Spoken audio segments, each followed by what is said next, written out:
আসসালামু আলাইকুম ওয়া রাহমাতুল্লাহি ওয়া বারাকাতুহু। আসুন সম্মানিত বন্ধুরা, আজকে আমরা শুনব সূরা জিলজাল অর্থ সহ তেলাওয়াত। আউযু বিল্লাহি মিনাশ শাইতানির রাজীম। বিসমিল্লাহির রহমানির রহিম।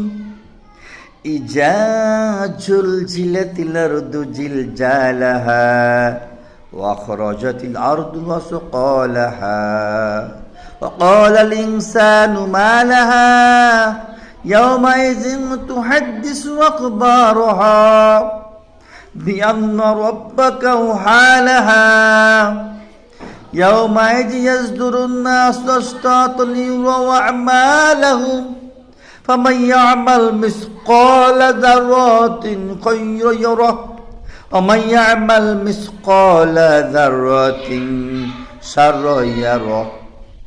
আমি বিতাড়িত শয়তান থেকে আল্লাহ পাকের কাছে আশ্রয় চাচ্ছি। করুণাময় দয়ালু আল্লাহ পাকের নামে শুরু করছি। তিনি বলেন, ইজা জিলজালাহা, যেদিন এই পৃথিবীটা প্রচণ্ড কম্পনে প্রকম্পিত হবে, পৃথিবী তার বোঝাগুলো বের করে দেবে। মানুষ বলবে, কি হয়েছে পৃথিবীর সব কিছু বের করে দিচ্ছে।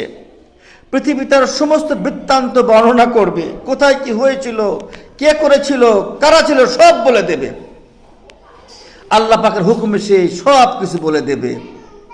আল্লাহ পাক বলেন, সেই দিন ভয়ঙ্কর হাসরের ময়দানে, কঠিন মহামুসিবতের কালে মানুষকে দলে দলে কবর থেকে বের করা হবে এবং তারা দলে দলে বিভক্ত হয়ে যাবে। তাদেরকে তাদের আমল দেখানো হবে, তারা আফসোস করবে, কেউ খুশি হবে। আল্লাহ পাক বলেন, প্রত্যেকেই দেখতে পাবে। যদি এক বিন্দু ভালো কাজ করে থাকে তাও সে দেখতে পাবে, যদি এক বিন্দু খারাপ কাজ করে থাকে তাও তাকে দেখানো হবে। তাই প্যারে হাজরিন, আল্লাহ পাক আমাদেরকে নসিহত করছেন, বান্দা সেই কিয়ামতের কথা স্মরণ করো, হাসরের ময়দানের কথা মনে রেখো।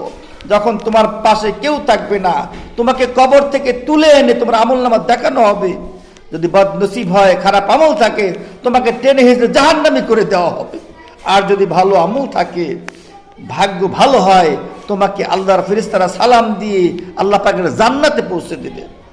তাই আসুন আমরা এই সূরা থেকে শিক্ষা গ্রহণ করি।